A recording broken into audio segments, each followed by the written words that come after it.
Soy Sofía Montiel, de 39 años, y nunca pensé que mi propia hermana podría traicionarme así. El pasado octubre, entré en su casa para una reunión familiar sobre la herencia de nuestros padres. Durante 6 años, invertí cientos de miles de dólares en sus vidas. Dinero para su casa, su negocio, sus fiestas elegantes. Pero ese día, mi hermana, impulsada por su esposo y sus padres snobs, me miró a los ojos y dijo: Sofía, no perteneces. Aquí, este no es tu lugar. Me pidió que me fuera delante de todos, como si fuera una extraña.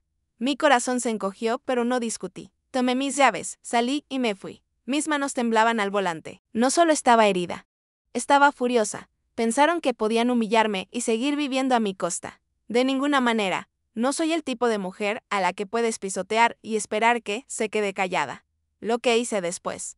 Puso su pequeño mundo, perfecto, patas arriba, y no tenían a nadie a quien culpar sino a sí mismos. Quédate porque esta historia se vuelve más loca y no creerás cómo recuperé lo que era mío. Si te engancha el drama familiar real y quieres ver hasta dónde llega esta traición, dale al botón de suscribirse y comparte este video. Créeme, querrás ver lo que sucede en el gran lanzamiento de su empresa. Todo comenzó cuando nuestros padres fallecieron hace 2 años. Su herencia era modesta, solo una pequeña casa y algunos ahorros.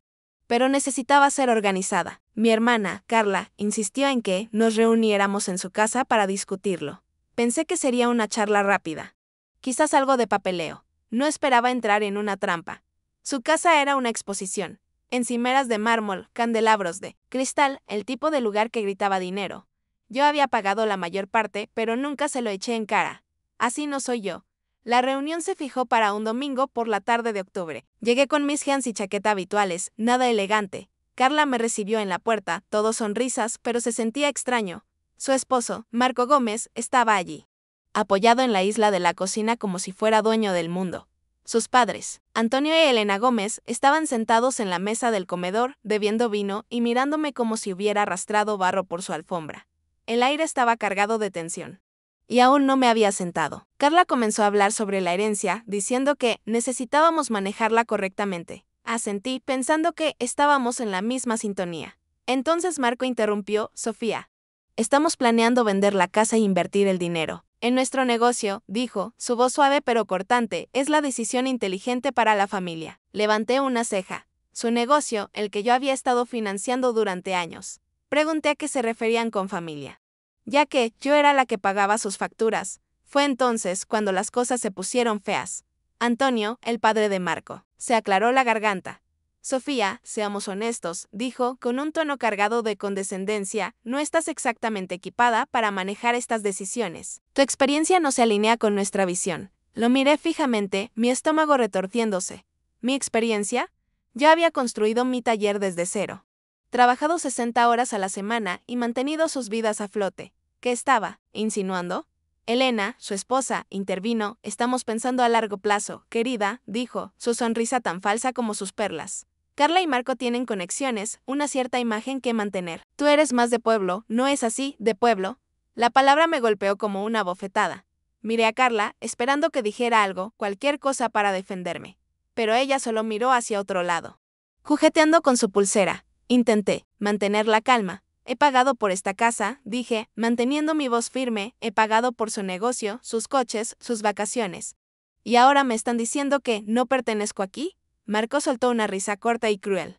Sofía, no hagas que esto sea por dinero, dijo, se trata de lo que es mejor para la herencia. No eres lo suficientemente sofisticada para estas discusiones. Fue entonces cuando Carla finalmente habló. Sofía, estás haciendo esto más difícil de lo necesario, dijo, su voz fría.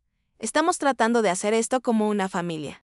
Pero no encajas con nuestra forma de hacer las cosas ahora. Quizás sea mejor que te vayas. Me quedé helada. Mi propia hermana, por la que me había sacrificado, me estaba diciendo que me fuera. Delante de Marco, Antonio y Elena. Los estaba eligiendo a ellos en lugar de a mí. La miré, buscando un indicio de la hermana que solía conocer. Pero sus ojos eran duros, como si yo hubiera decidido que yo estaba por debajo de ella. Antonio se reclinó en su silla, sonriendo con desdén. Elena sorbió su vino, fingiendo estudiar el mantel. Marco solo miraba, con los brazos cruzados, como si hubiera ganado un juego que yo ni siquiera sabía que estaba jugando. Mi pecho se apretó, pero me negué a dejar que me vieran derrumbarme. ¿Quieres que me vaya?, dije, poniéndome de pie bien. Me voy. Carla ni siquiera me miró. Es lo mejor, murmuró. Caminé hacia la puerta, mis botas resonando en su suelo pulido. Cada paso se sentía como un cuchillo en mi espalda. Pero mantuve la cabeza alta. No iba a darles la satisfacción de verme desmoronarme. Conduciendo a casa, mis manos apretaban el volante con tanta fuerza que mis nudillos se pusieron blancos. No solo estaba herida, estaba furiosa. Durante 6 años.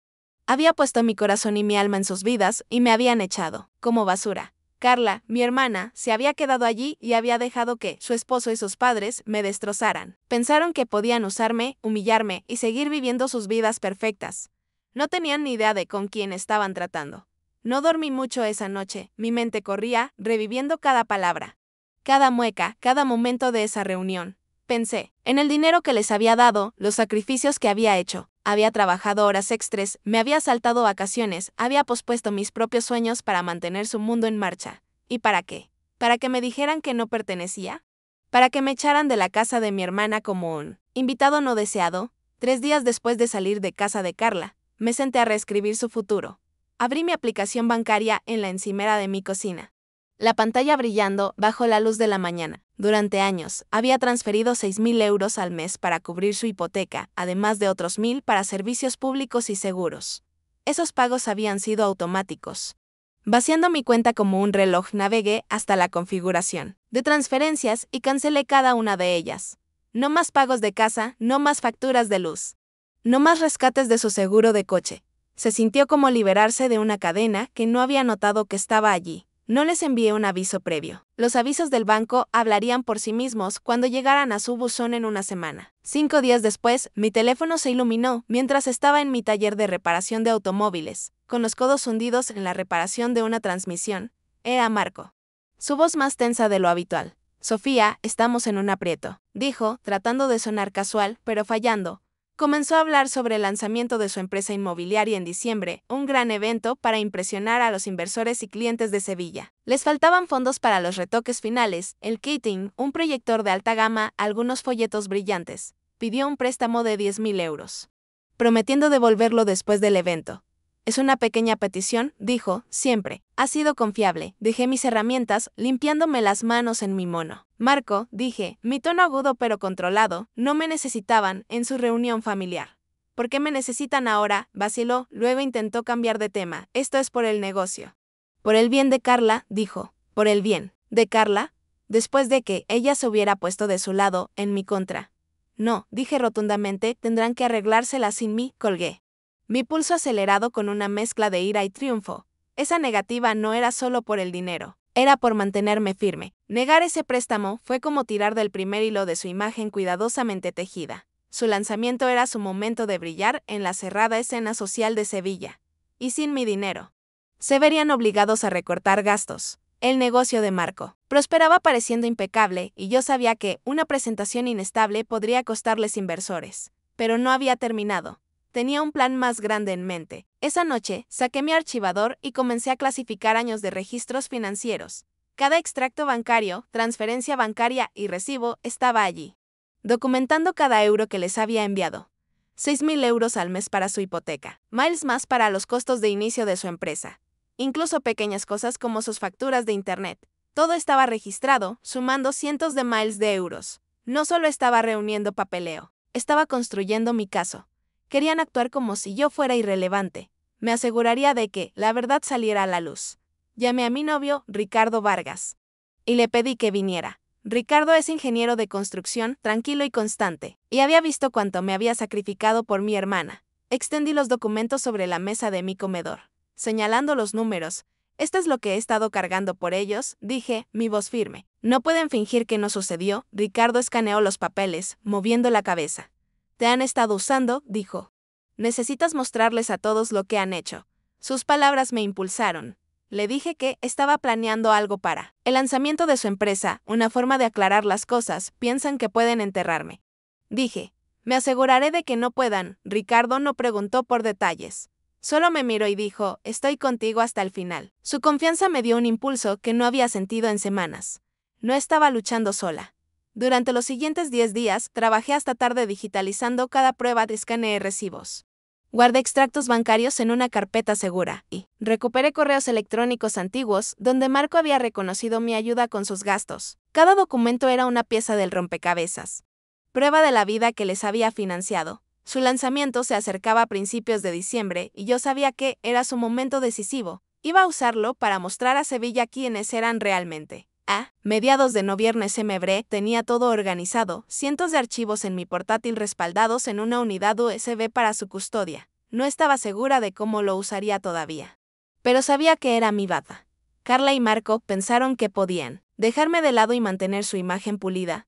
Estaban equivocados. Tenía las pruebas para demostrarlo. Una tarde, al cerrar mi portátil, sentí una tranquila determinación. Esto no era solo por dinero o venganza. Se trataba de recuperar mi valía, contaron con que me quedaría en silencio. Pero había terminado de jugar su juego. Pasara lo que pasara en su lanzamiento, me aseguraría de que se enfrentaran a la verdad sobre quién los había mantenido a flote durante todos esos años. Justo antes de la Navidad del año pasado, entré en el Gran Hotel de Sevilla para el lanzamiento de la empresa de Carla y Marco. Lista para aclarar las cosas. El salón estaba lleno de la élite de Sevilla, inversores con trajes elegantes, clientes, bebiendo champán y empresarios locales, charlando sobre canapés. Mi hermana Carla estaba cerca del escenario con un elegante vestido negro, sonriendo como si fuera dueña de la habitación. Su esposo, Marco Gómez, estrechaba manos, su sonrisa pulida pero tensa. Yo había sido la que había financiado su mundo durante años. Y esa noche aprenderían que no podían borrarme de él. Llevaba una carpeta delgada bajo el brazo, llena de los registros financieros que había organizado durante el mes pasado. Extractos bancarios, transferencias bancarias, recibos que probaban cada euro que había pagado por su casa, servicios públicos y negocio. Ricardo Vargas, mi novio, se había ofrecido a venir. Pero le dije que era algo que necesitaba hacer sola. Llevaba una chaqueta azul marino y pantalones sencillos, nada ostentoso, pero me sentía imparable. La unidad USB en mi bolsillo era mi respaldo, cargada con copias escaneadas de cada documento. El evento comenzó con Marco en el podio, su voz suave, mientras presentaba su empresa inmobiliaria. Gómez Propiedades se trata de confianza, visión y construir un futuro para Sevilla, dijo. Señalando una presentación de diapositivas, de casas de lujo, Carla estaba a su lado, asintiendo con su sonrisa perfecta. La multitud aplaudió, impresionada por la presentación pulida, pero noté que el kitting era escaso, aperitivos baratos. Sin barra libre. Mi negativa a prestarles 10.000 euros claramente había dejado una marca. A mitad del discurso de Marco, vi mi oportunidad. Abrí el turno de preguntas, esperando preguntas fáciles de los inversores. Di un paso adelante, levantando la mano. La sala se volvió para mirarme, y la sonrisa de Carla vaciló. Tengo una pregunta. Dije, mi voz clara y firme, ustedes hablan de confianza, pero ¿cómo explican la construcción de esta empresa con el dinero de otra persona? Un murmullo recorrió la multitud. Marco apretó el podio, su mandíbula tensa. Sofía, este no es el lugar, dijo, tratando de reírse. No retrocedí. Oh, creo que es el lugar perfecto, dije. Abriendo mi carpeta. Durante 6 años. Pagué 6.000 euros al mes por su hipoteca, miles más por sus servicios públicos y los costos de inicio de esta misma empresa. Sostuve un extracto bancario, los números grandes y claros. Cientos de miles de euros, todo de mi cuenta. ¿Le importa explicar por qué nunca mencionó eso? La sala quedó en silencio. Los ojos de todos se dirigían entre la escena y yo. Carla dio un paso adelante, su rostro enrojecido. Sofía, ¿estás montando un espectáculo? Siseó. Este es nuestro negocio, no el tuyo. Sostuve su mirada sin pestañear. ¿Tu negocio? Yo lo financié. Cada euro que gastaron vino de mí, y lo sabes. Saqué otro documento. Un recibo de transferencia bancaria, y lo leí en voz alta. 20.000 euros en enero de 2020 para su alquiler de oficina. Mi nombre está en él, no el suyo. La multitud comenzó a susurrar. Los inversores intercambiaban miradas. Marco intentó recuperar el control de es un asunto familiar, dijo. Su voz aguda. Hablemos en privado, pero el daño ya estaba hecho. Un hombre con un traje gris, uno de los inversores, se puso de pie. Esperen, dijo. Si ella ha estado financiando su empresa, ¿por qué no está eso en sus declaraciones financieras? Otro inversor intervino. Sí, ¿quién está realmente detrás de esta operación? Las preguntas llegaron rápido y la fachada pulida de Marco comenzó a resquebrajarse. Fue entonces cuando Antonio Gómez, el padre de Marco, se abrió paso entre la multitud. Esto es indignante, gritó con la cara roja. Sofía, no tienes derecho a interrumpir este evento. Elena Gómez, su esposa, lo agarró del brazo, susurrándole algo, pero él se la sacudió. Te estás avergonzando a ti misma, me dijo. Me mantuve firme. No, señor Gómez. Dije. Ustedes son los que deberían avergonzarse. Se quedaron de brazos cruzados mientras Carla y Marco usaban mi dinero, luego actuaron como si yo no fuera nada. Me volví hacia la multitud sosteniendo la carpeta. Tengo recibos de cada pago, hipoteca, servicios públicos, incluso el seguro de su coche. Construyeron esta empresa a mi costa. Y he terminado de dejar que finjan lo contrario. Una mujer en la primera fila, una empresaria local, levantó la mano. ¿Puede mostrarnos esos registros?, preguntó. Asentí, repartiendo copias impresas a los invitados más cercanos. La sala zumbó mientras la gente examinaba los documentos. Susurrando sobre los números, la voz de Carla se quebró, chillona y desesperada. Esto es un malentendido, dijo. Sofía se ofreció a ayudarnos, no la obligamos. Me reí, un sonido corto y amargo, se ofreció. Carla me rogaron durante años y yo di porque pensé que éramos familia. Pero la familia no te excluye, miré a la multitud. No, solo tomaron mi dinero. Intentaron borrarme de su historia, los inversores no se tragaron las excusas de Carla. Un hombre alto con un traje a rayas se puso de pie.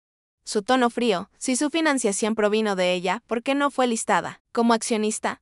Otro añadió, esto huele a malos negocios. ¿Cómo podemos confiar en sus números ahora? Marco intentó responder, tropezando con palabras sobre préstamos temporales y apoyo familiar. Pero la multitud no estaba convencida, algunas personas comenzaron a dirigirse hacia las salidas. Moviendo la cabeza. Antonio intentó una última. Ve salvar las apariencias. Esta es una disputa privada, gritó.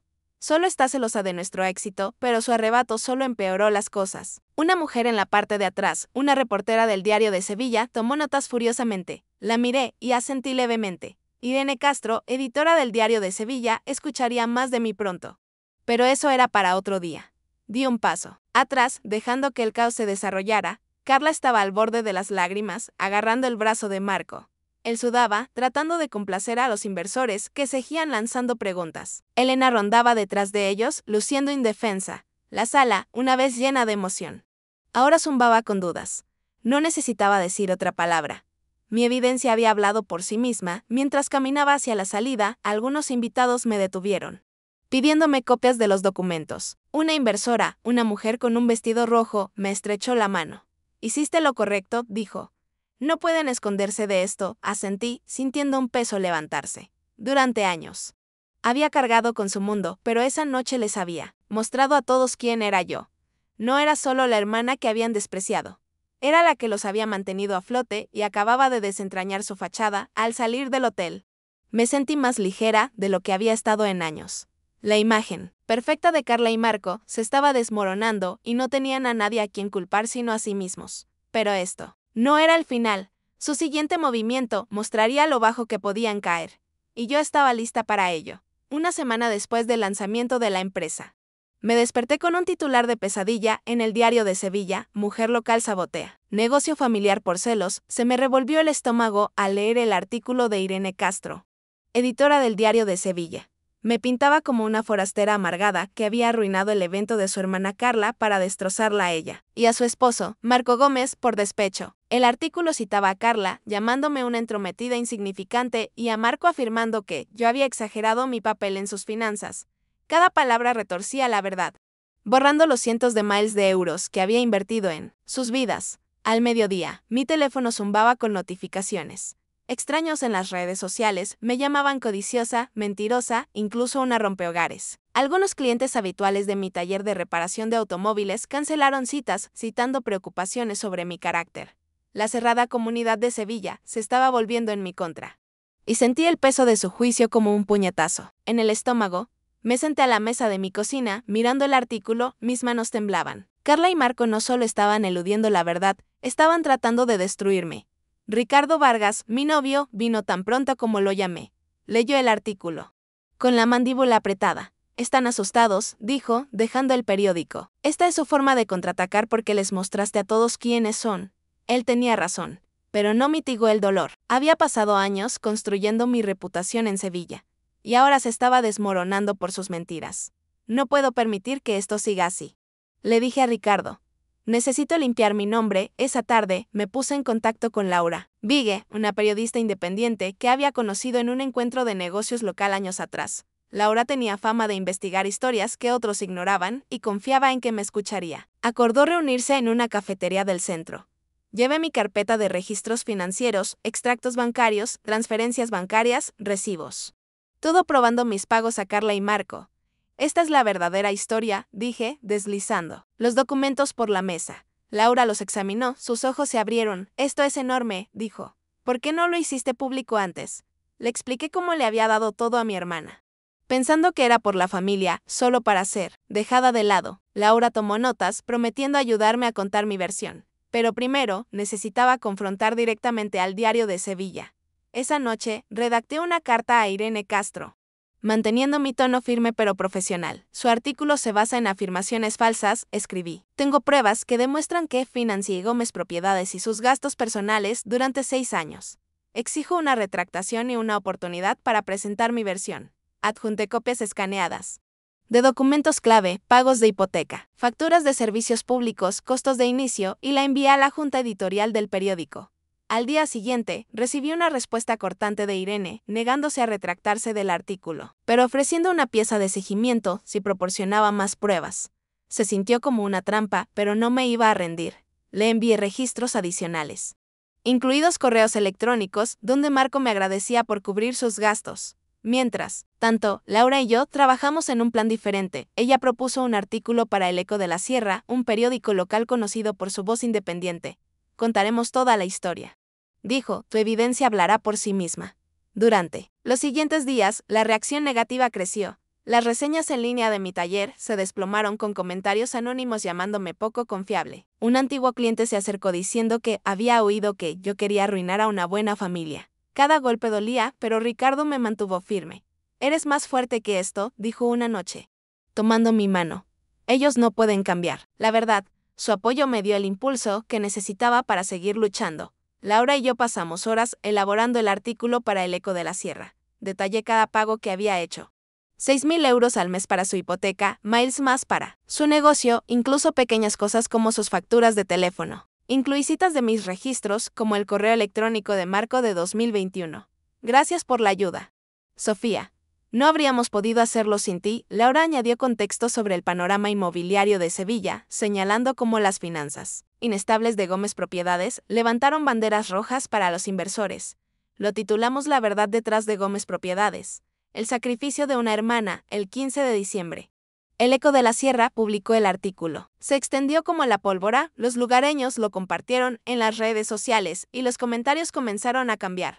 La gente criticó a Carla y Marco por su engaño, con un usuario escribiendo, usaron su dinero y luego la difamaron. Eso es bajo. Algunos clientes regresaron a mi taller disculpándose por creer las mentiras. Uno incluso me trajo café diciendo, no te merecías ese lío. No fue una recuperación completa, pero fue un comienzo. El Diario de Sevilla no se retractó del artículo de Irene, pero publicó un seguimiento diluido admitiendo que nuevas pruebas sugerían que yo había jugado un papel significativo en las finanzas de Gómez Propiedades. Fue un intento tibio de salvar las apariencias. Pero no importó. La pieza de El Eco de la Sierra había hecho su trabajo. Los inversores, que habían estado indecisos después del lanzamiento, se retiraron de Gómez Propiedades, y escuché susurros de que Marco estaba luchando por asegurar nuevos clientes. Su imagen perfecta estaba hecha a pedazos, y esta vez no podían culparme a mí. Me reuní con Laura para almorzar para agradecerle. Me diste una voz, le dije, entregándole una tarjeta de regalo para su librería favorita. Ella sonrió. Me diste una historia que valía la pena contar, dijo. Sevilla necesitaba saber la verdad. Mientras hablábamos, sentí un destello de orgullo. Había tomado su ataque y lo había convertido en mi victoria, no hundiéndome a su nivel, sino manteniéndome firme con los hechos. Ricardo y yo celebramos esa noche con pizza para llevar en mi casa. Eres imparable, dijo, levantando una rebanada como un brindis. Me reí, la primera risa real en semanas. Pero sabía que esto no había terminado. Carla y Marco estaban caídos, pero no derrotados. Intentaran lo que intentaran después. Estaba lista para afrontarlo de frente, con la cabeza bien alta. 4 meses después de que la verdad saliera a la luz en El Eco de la Sierra, me encontraba en un campo de flores silvestres a las afueras de Sevilla. Lista para casarme con Ricardo, el sol de abril calentaba mis hombros y el aire olía a madreselva. Mi vestido blanco era sencillo, fluido, nada como los vestidos llamativos de los eventos de Carla. Ricardo Vargas, mi roca, a través de cada tormenta. Me sonrió desde debajo de un arco de madera adornado con margaritas. Nuestros amigos y clientes leales llenaban las sillas plegables, sus aplausos, un recordatorio de que había reconstruido mi lugar en esta ciudad. Hoy no era solo por amor. Se trataba de comenzar un nuevo capítulo en mis propios términos. Los últimos meses habían sido un torbellino, después de que mi artículo con Laura Vega saliera a la luz. El chismorreo de Sevilla se inclinó a mi favor.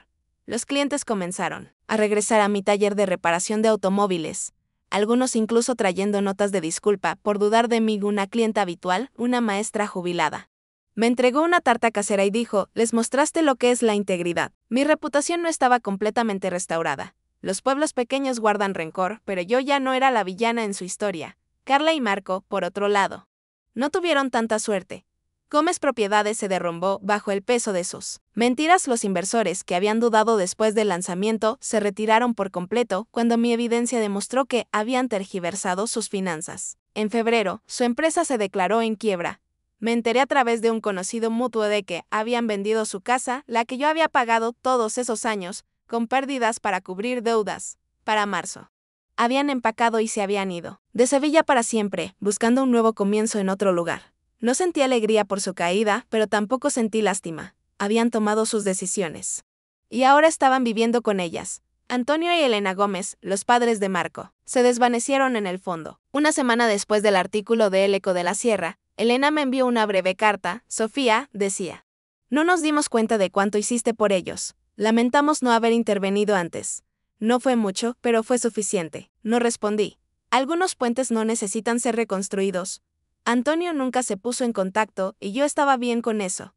Su silencio hablaba más fuerte que cualquier discusión que hubiéramos tenido. Irene Castro y el Diario de Sevilla se enfrentaron a su propio ajuste de cuentas, después de mi carta pública y la pieza de El Eco de la Sierra.